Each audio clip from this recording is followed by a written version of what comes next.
The missile threat for Russia just skyrocketed, and Vladimir Putin's grand strategy has backfired spectacularly. Solovyov, the Kremlin's fiercest mouthpiece, has finally cracked under the pressure. What comes next might change everything.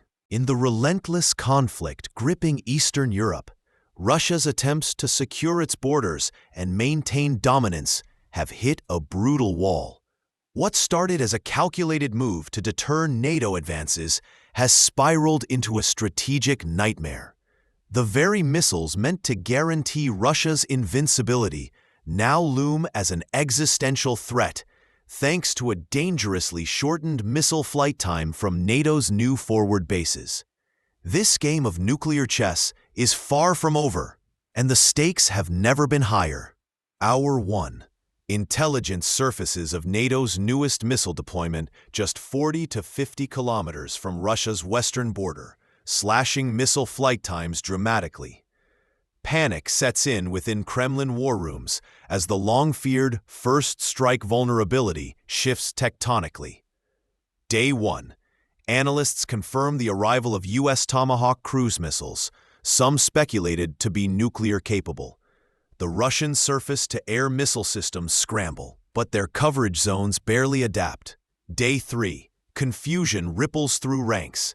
Kremlin propagandists switch from bravado to frantic appeals, with Solovyov showing cracks in live broadcasts. Military leaders debate deploying costly countermeasures, but internal divisions slow response. Week 2. Russian artillery and air units increase attacks on Ukrainian infrastructure, desperate to disrupt supply lines. However, precision and drone reconnaissance indicate that NATO forces and Ukraine anticipate these moves, countering with pinpoint strikes. Month 1. Russia grapples with mounting casualties and logistics failures. Attempts to reinforce Donetsk front falter. A bitter winter promises harsher conditions and prolonged attrition, amplifying the missile threat's psychological toll on troops and civilians alike. Tomahawk missiles travel at subsonic speeds around 550 miles per hour, 885 kilometers per hour, with ranges up to 1,550 miles, 2,500 kilometers, and the capability to carry nuclear or conventional warheads. The positioning closer to Russia cuts reaction time to mere minutes, undermining Russia's early warning radar systems. Russia's S-400 and S-500 air defense systems, while advanced, struggle to cover all threat vectors simultaneously, especially with electronic warfare jamming and saturation tactics from NATO assets. Putin's aim was to fortify Russia's deterrent stance and consolidate power internally. Instead, NATO's forward deployment has undercut that security premise. The Kremlin's narrative of strength now faces real cracks, mirrored by the agitation of propagandists like Solovyov. Tactically, Russia's static front lines and reliance on heavy artillery face erosion by agile Ukrainian NATO coordination. The missile threat's increase forces Russia into a reactive posture, vulnerable to escalated strikes and diplomatic isolation. The missile danger for Russia isn't fading. It's escalated to a crisis of survival. Can Putin reverse this strategic collapse before it's too late? Will Solovyov's nerves shatter the last veneer of Kremlin control? What does this mean for the next phase of the conflict? Let us know in the comments. What's your take on Russia's missile predicament and Putin's gamble gone wrong? In the shadows of Europe's most volatile conflict, a seismic shift is underway. What should have cemented Russia's security has instead exposed a fatal vulnerability. NATO's missile bases creep closer, hundreds of miles closer, reducing flight times from what was once a comfortable 15 to 20 minutes to a jarring 5 minutes or less. Putin's strategic fortress is crumbling. A year ago, Russian intelligence calculated buffer zones that gave early warnings against missile strikes. But in 2025, NATO pushed boundaries, forward deploying Tomahawk cruise missiles near the Russian border.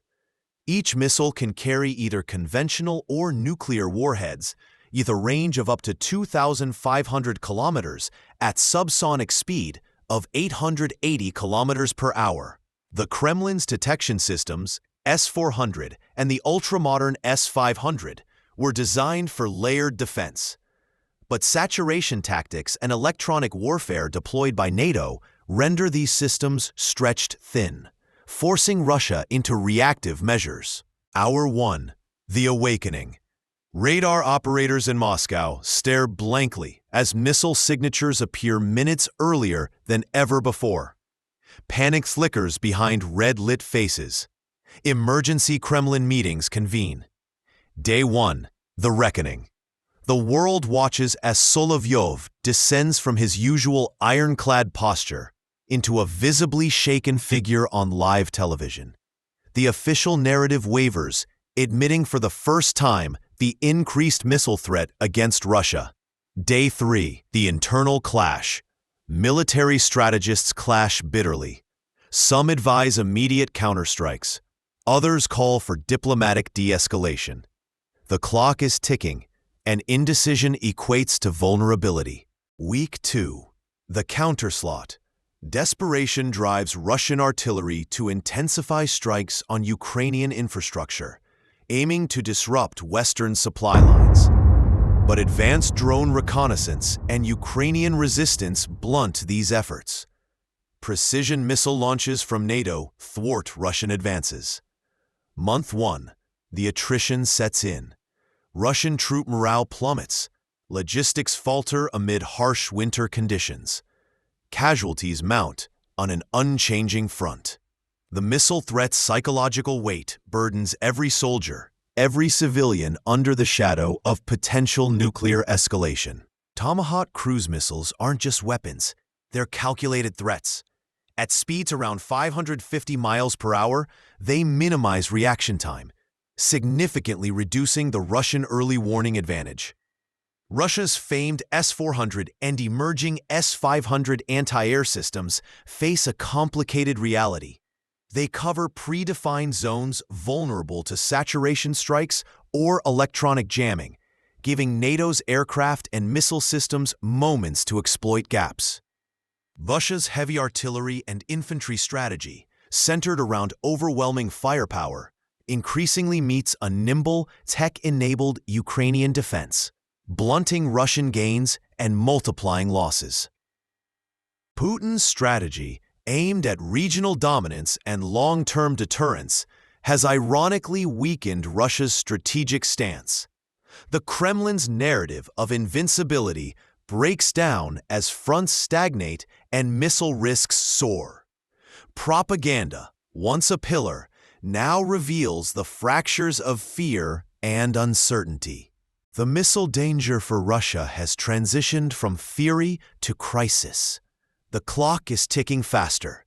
Can Putin stem the tide before strategic collapse? Will the Kremlin's propaganda still hold the iron grip over the Russian psyche? Let us know in the comments. How do you see Russia's missile dilemma evolving? Are we witnessing the cracks that could change world order forever?